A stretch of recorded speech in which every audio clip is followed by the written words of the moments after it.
Got a call from NavPress about doing the student edition for Renovation of the Heart. I immediately, without any thought, said yes. What a great honor for me.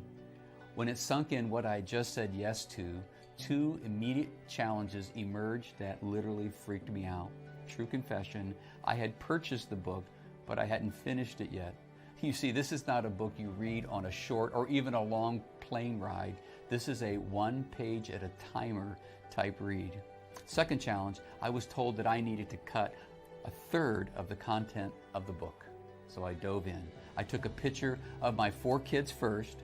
3 of them were teenagers at the time, and I set that picture on my desk, and I got to reading and I got to writing. I had to take this book and make it accessible to teenagers. There are so many notes in this book. I just read it back and forward and spilled coffee all over it and just cried over and laughed over it. I remember several times I had to call Dallas and say, I'm confused, or is this what you really are saying?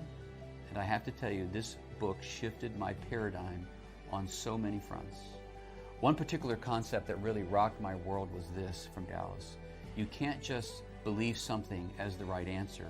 You have to believe it as a way of life from the heart. When I turned in the manuscript, one of the best days of my life was when Dallas told me that he liked the book, and particularly Jane, his wife, loved the student edition. New people need to be exposed to the teaching of renovation of the heart, young and old.